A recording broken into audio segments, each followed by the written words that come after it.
Hello everyone, so I have an update here on Ukraine's strike at occupied Sevastopol. First, the big news. This photo here confirms a successful hit on a Ropucha-Class landing ship which was currently in dry dock.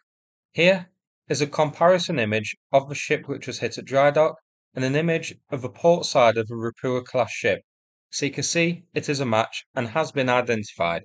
So one Ropucha can be confirmed as damaged if not destroyed.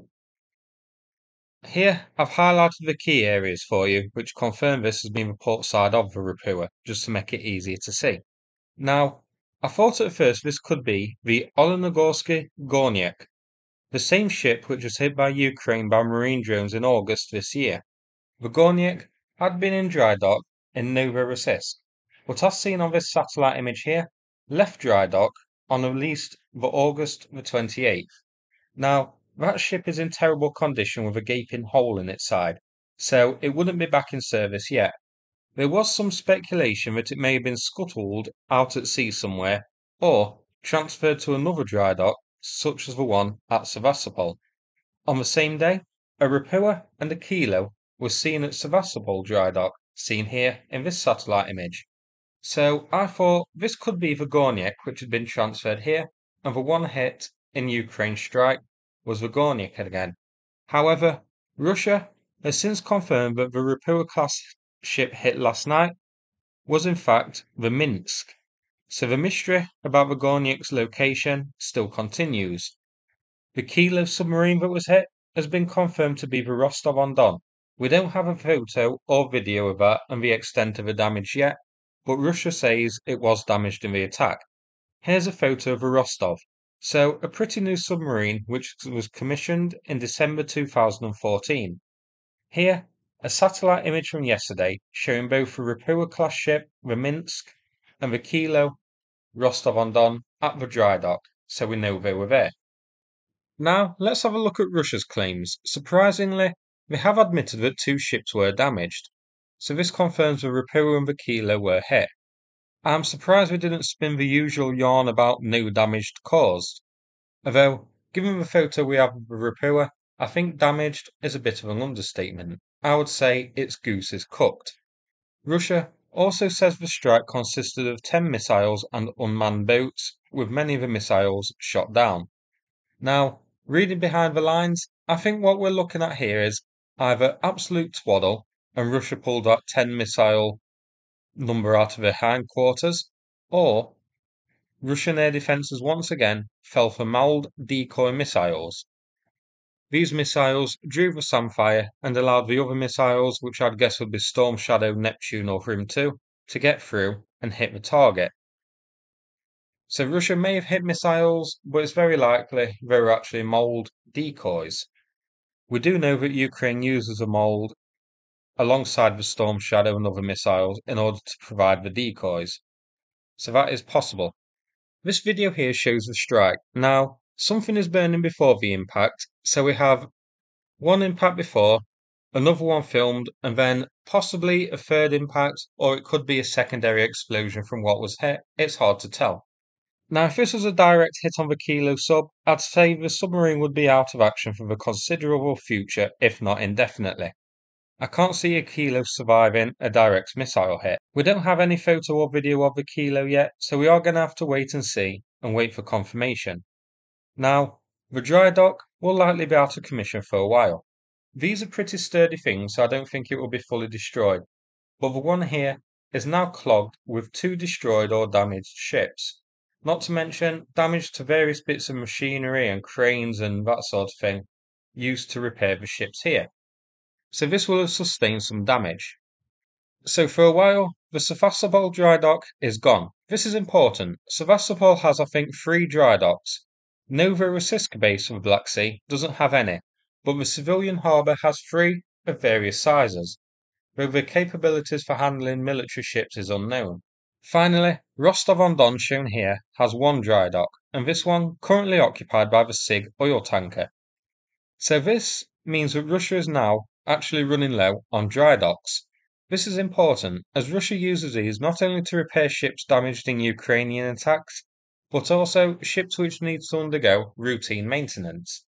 The Kilo sub, for example, there was no report of a Ukrainian strike on a Kilo, so the one in the dry dock at Sevastopol would have been undergoing regular routine maintenance.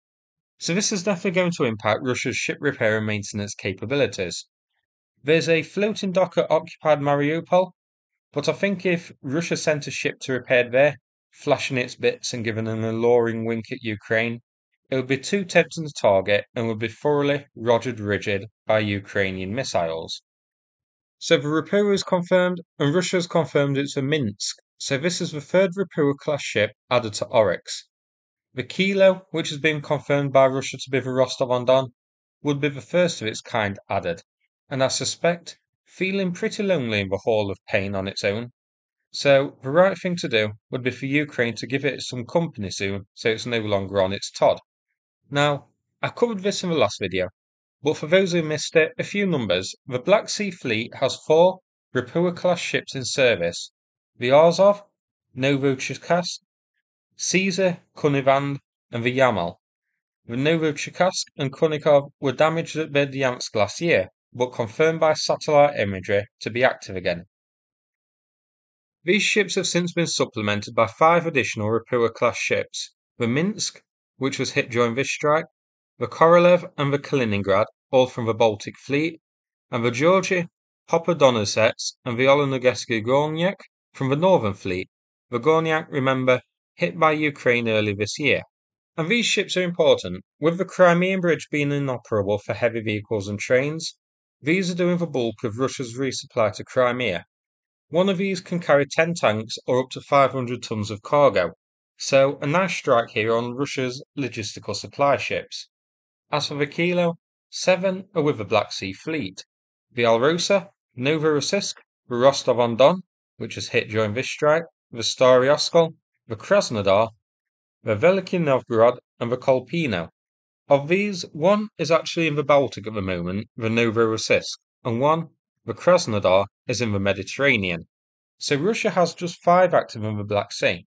These are important targets as Russia uses these to launch Caliber missiles, so one of these being destroyed does impact Russia's capabilities to launch strikes over the Black Sea. But it doesn't end it. Russia does have 3 frigates which launch Calibers attached to the Black Sea Fleet, all Admiral Grigorovich-class ships. They also have 4 Buyannem-class ships which can launch Caliber. But no doubt a big and important strike here, and a big embarrassment for Russia, who continues to lose a naval war against a country which doesn't have a navy. Before we finish, here is the range of a Storm Shadow missile to reach Sevastopol.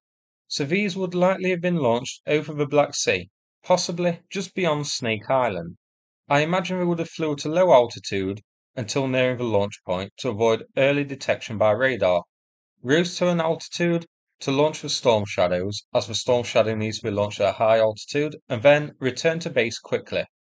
But we can't rule out other choices, preferring 2 or the Neptune, which are ground-based. But I think Storm Shadow is most likely here. Now remember, the past month or so, Ukraine has been knocking out Russia's radar systems along the coast, an S-400 SAM system in Crimea, and also recaptured the Boyka Towers, on which was a Russian radar and monitoring equipment. So all of that likely aided in the success of today's strike at Sevastopol. Finally, here is NASA's firm's image. This shows large fires breaking out at Sevastopol at 1 AM Greenwich Mean Time. So the strike occurred around that time, and as you can see here, pretty big fires detected. So that's it for this video. Now, before we finish, I'm going to play a thank you message from Sanath, who has completed the handover of equipment from a recent fundraiser, which I hope you enjoy too. Thanks very much, and take care everybody.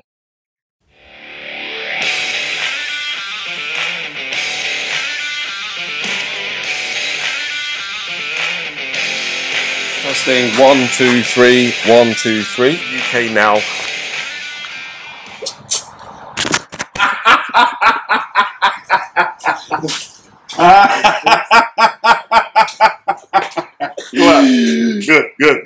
Good.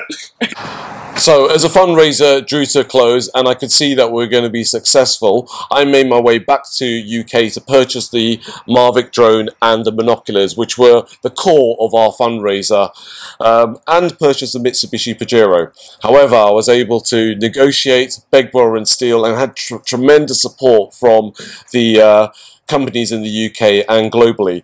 We saved a lot in budget to purchase an AI camera for the battalion, an EcoFlow battery pack and a generator. Further to that, we were also able to repair the one of the trucks that was damaged, and that's back on the road, a Mitsubishi L200, and as I mentioned, the Pajero, which is now being built over in the UK. Now, I did promise you guys a special surprise, so over here I have our special guest, our favourite soldier, Yuri. Hello everyone. Sukamaimas, thank you for your work, for your help. All people who help us, thank you very much. With your support, we will be a heart for us. So I have read the comments from all of you guys that have, guys and girls that have donated globally. I can see that this support has come from the four corners of the world, and you understand this is much bigger than Ukraine. Everyone was expressing their gratitude for your sacrifice and your work, and what Ukraine is doing for our world, our freedom. So from us all, from the heart, really, thank you very much.